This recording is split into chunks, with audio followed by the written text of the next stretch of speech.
After we covered the introduction to MIDI basics, discussing what it is, the difference between MIDI and audio, and what you can actually do with it, it was mentioned that we would move on to practical examples.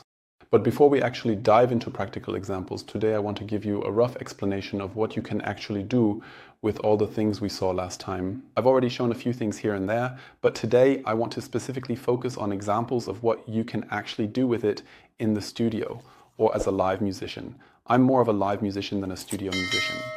And I think it's not only interesting for keyboardists, so enjoy. In the last video, we learned that MIDI consists of control signals and that MIDI has been used for a very, very long time. And in the past, because sound generators were not as flexible, people used to take many devices in a rack, for example. It looked like this, for instance. Here we have a Behringer Pro 800.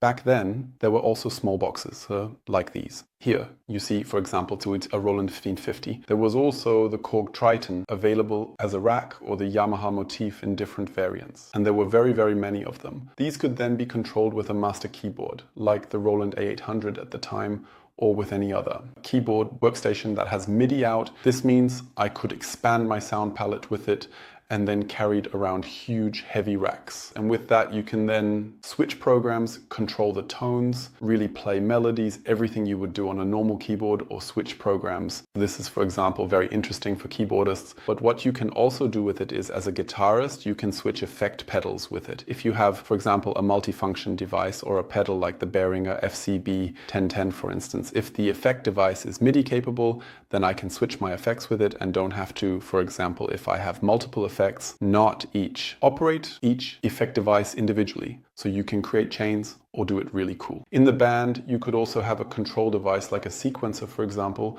and switch all the band's effect devices like bass, keyboard, guitar simultaneously. Or as I'm doing now, I use MIDI to control my software setup here with Gig Performer. That means I have a master keyboard and then send my signals via MIDI to my software setup. In the studio, I can use it, for example, to control my DAW in Logic with a foot pedal or otherwise. That means you can also do it with signals other than MIDI, but MIDI is suitable for this because I can control a lot with it. Or I have a MIDI controller like the X-Touch series from Behringer, which allows me to control my DAW. For example, this also happens via MIDI commands, not necessarily through a MIDI DIN cable, but via MIDI USB. Then I can control my DAW almost like a mixing console. Then I have my audio interface, which connects to the DAW with the ins and outs. And then I can easily control everything, so I have hardware at my fingertips. I can control a lighting console, meaning I could, as a keyboardist, for example, control the lighting technology for certain sounds, or if working with backing tracks, and then call up specific scenes.